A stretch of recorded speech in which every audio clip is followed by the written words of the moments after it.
This time I'd like to recognize the gentleman from California, Mr. Waxman, for a 5-minute opening statement. Thank you, Mr. Chairman and Secretary Chu. We're pleased to see you again at our committee.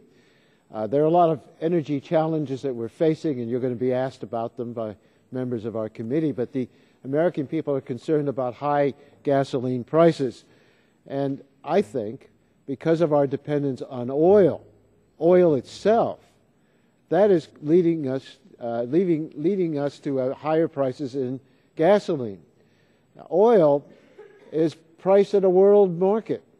And so even if we produce more oil in the United States, that's not going to lower the price of gasoline here because we have oil priced based on what the world price is. Canada, for example, should be the utopia the Republicans pray for. In Canada, they produce more oil than they consume, and yet their prices are just as high as ours. And their people are complaining about the high price of gasoline as well. So when we hear Republicans saying, produce more oil, they're doing what the oil companies want, but it's not going to reduce the price of gasoline.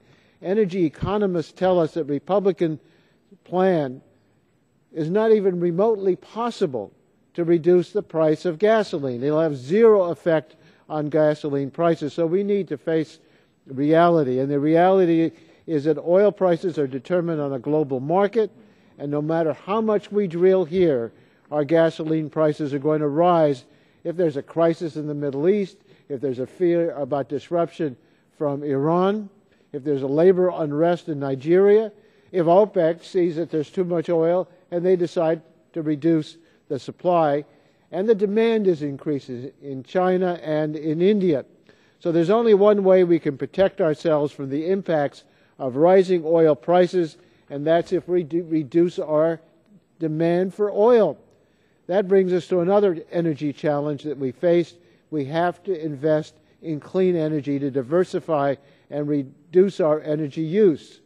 We're locked in a competition with China and other countries in the future of clean energy. And if clean energy is our future and we're not investing in that, as House Republicans call us to strike those investments, we are going to lose out on jobs and the future. We have to also confront the enormous challenge of climate change, which threatens our economic strength, our national security, and the health of our citizens.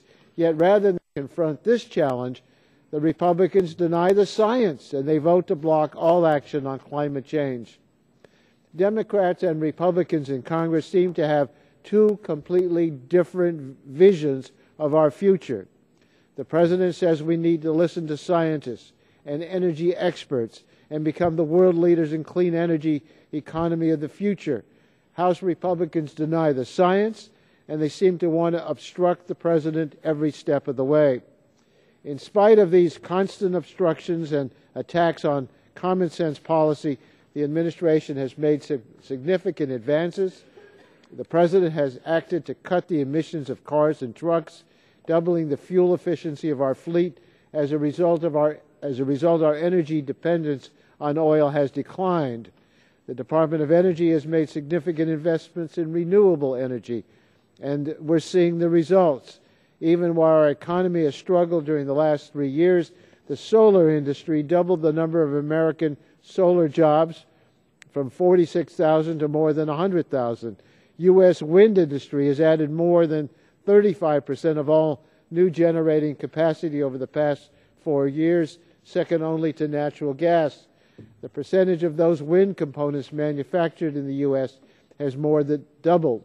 The Department of Energy is looking at a weatherization program to improve energy efficiency of more than 750,000 homes across the nation.